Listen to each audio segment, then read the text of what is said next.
the basis of all of my work since I began studying was trying to make work that allowed us to process complex emotions. When Rebecca first suggested it, I didn't know how it was going to go.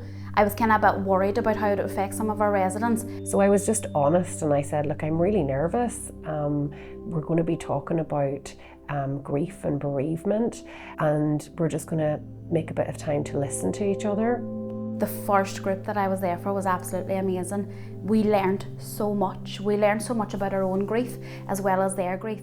When Rebecca came and started this and started the talk, and it just opened the floodgates,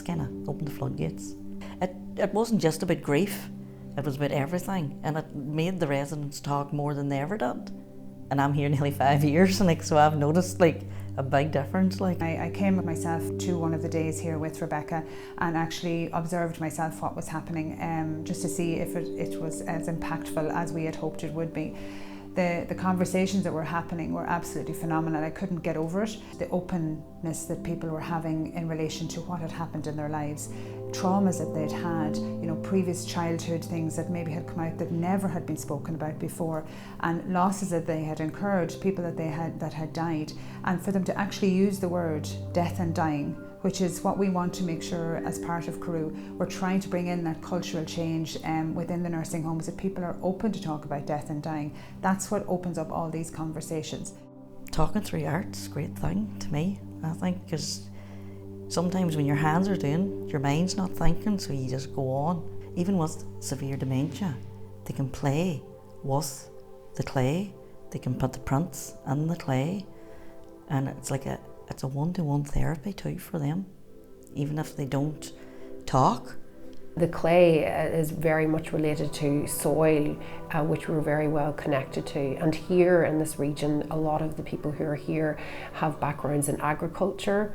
And so reconnecting with soil, feeling the temperature of it, the texture of it, being able to manipulate it, and create things with it, I think has a real kind of impact. A lot of time there's a resistance to actually do something that is playful or that doesn't have a purpose or, is not work per se. But sometimes then what I do with some of those residents is I tell them that I have a lot of work to do and I need them to help me. And when they think that they're helping me to get my work done, they'll get involved. And then when they're involved, then we can start to have conversations. So I came in one day and Rebecca said to me about doing some art. I had no clue what to do, to be honest. I've never touched clay ever. So I really enjoyed doing it. I took it down to Mum's room, I sat beside her, I talked to her about it, explained what it was, what she wanted to do, and she asked if I did a wee horseshoe because she loves horseshoes. So I suppose for me it was lovely doing art beside Mum. It was something we did together and we did everything together. Now it's limited what we can do together. It's just about bringing families, relatives together, and it's just so beautiful. So definitely would do it again. The staff make the resident feel as a person and they're important. And I really enjoy working with Rebecca on the mosaic. And it's just give me something to add to something for the future. And I love being there. And it's given me the feeling that I'm doing something for myself.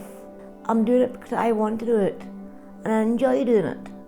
Even it wasn't just families, it might have been just a visitor, a friend, and they talked about it and they says, oh, I hear you're doing this, and when's the next one, and can we join? And it was bringing all the community together. With each resident, it's completely different.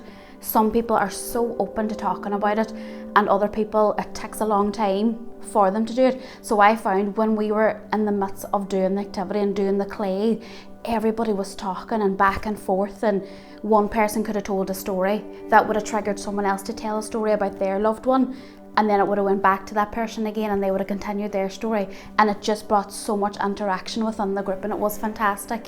Even the staff were sitting down and having conversations with the residents, and they did little mosaics themselves as well about somebody belonging to them that had died. So it encourages conversations. If the staff are able to talk about death and dying from their own personal loss, then it makes it easier for them to be able to talk to residents about the same thing. And if they're comfortable doing that together in a group, it just makes it easier, and residents will find it more comfortable to come to them, to think, okay, well, I sat with this girl and she spoke about death and dying, she's going to understand where I'm coming from.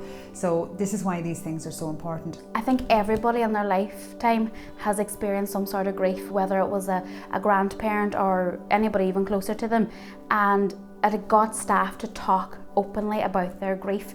We've had a lot of staff members who have lost members of their family who a lot of us maybe we didn't know about, but through this group we got to know about they've lost a person as well, and it helps you to remember people who have gone as well, and you get to share those lovely memories again that maybe you haven't talked about in a long time. That has been an absolutely amazing experience.